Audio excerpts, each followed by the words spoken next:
go ahead and remove the cam bearing. I am using the JIMS USA cam bearing removal tool. It allows you to remove the cam bearing and also install it. So if you look at the tool here, it says install. So if you can read install, that means you're installing the cam bearing. And if you flip it over, it says remove. Now because you can see remove and read remove, that means you're removing it. So here you have the cam bearing puller. You have this flanged end. I'll lube it up with some oil, and I'll also take some oil and lightly coat the threads. And then I'll lightly tap it into the existing cam bearing. And here you have your puller plate. You just want to make sure you can read remove, and then you have an R here for remove on this hole. And then each of these holes, it says R for remove. You just line up the holes with the Camchest and just tighten down these thumb screws nice and snug. Now I'll just take the dowel pin and insert it until it's fully seated.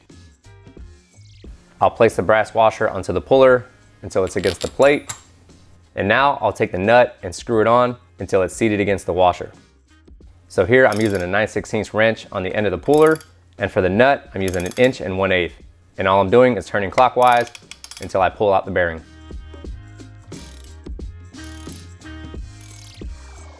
So the old bearing is out. I'll disassemble it so I can install the new bearing.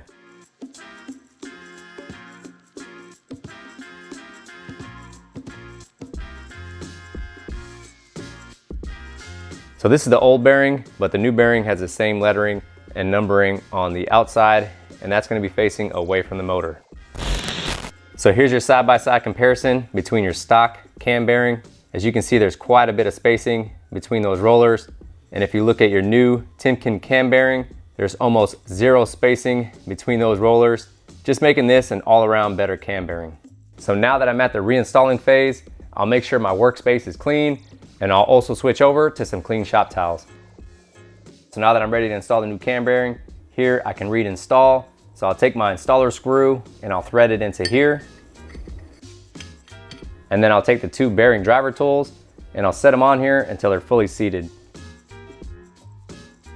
So I'll take some new oil and I'll lube up the bearing, or you can use some assembly lube. Now just remember that you want the writing facing away from the motor.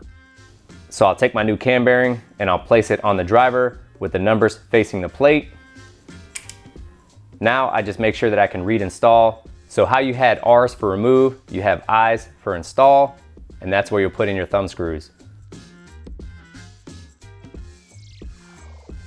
Now I'll just turn clockwise on the installer screw, making sure that the cam bearing is properly aligned.